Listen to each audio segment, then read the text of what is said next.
নমস্কার বন্ধুরা, আমি বৈশাখী ঘোষ।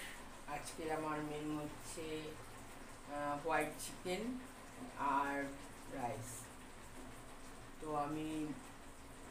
আমার রাইসটা হয়ে গেছে, আর এখন আর আছে, চিকেন পকোড়াও আছে।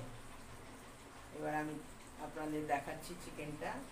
এই চিকেনটাতে আমি দই, চালমগজ আর পোস্ত, কাঁচা লঙ্কা, আদা, রসুন আর পেঁয়াজ, একটা পেঁয়াজ, বেশি পেঁয়াজ দিতে হয় না, একটা পেঁয়াজ দিচ্ছি, দিয়ে আমি এটাকে পেস্ট করে নিয়েছি একসাথে। আর বিশেষ করে চিকেনটা একটুখানি আগে ভেজে নিতে হয়, তাহলে খুব ভালো হয়। এই দেখো চিকেনটা, আমি এটা হলুদ দিইনি, কিন্তু আমি ওই শাহি গরম মশলা দিয়েছি আর সামান্য একটু চিকেন মশলা দিয়েছি, আর কাঁচা লঙ্কা পেস্ট করে দিয়েছি, তার সাথে কাঁচা লঙ্কা কটা আমি চিড়েও দিয়েছি। খুব সুন্দর একটা গন্ধ দিয়েছে। এবার এটা হয়ে গেলে, আর চিকেন পকোড়াও হয়ে গেছে। এই চিকেন পকোড়া সব রেডি, এটা হয়ে গেলেই ভাত করে ফেলবো। এইভাবে চিকেন করে খাবেন বন্ধুরা, খুব সুন্দর হয় খেতে। একঘেয়েমি তো ভালো লাগে না, এই একরকম খেতে খেতে মুখটা যখন অন্যরকম হয়ে যায়, তখন এইভাবে করে খাবেন। টক দইটা দেবেন একটু পরিমাণ মতন, মানে যতটা চিকেন হবে তার সেই পরিমাপে টক দইটা দিতে হয়।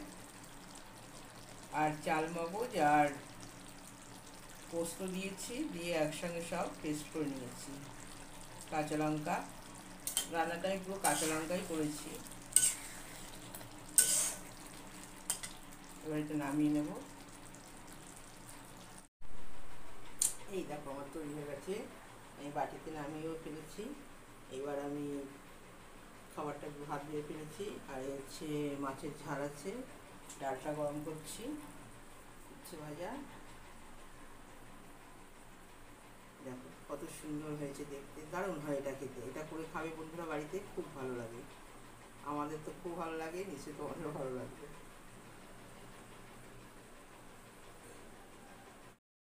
নমস্কার বন্ধুরা, এই আমার হয়ে গেছে খাবারটা। আমি বেড়ে নিয়েছি চিকেন, হোয়াইট চিকেন আর চিকেন পকোড়া।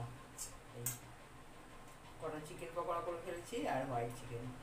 ব্যাস, এবার খাবারটা বেড়ে দেবো, তাহলেই আমার কমপ্লিট। নমস্কার বন্ধুরা, সবাই খুব ভালো থাকবে। আর তোমরা আমার চ্যানেলটাকে লাইক, শেয়ার, সাবস্ক্রাইব করো প্লিজ। নমস্কার।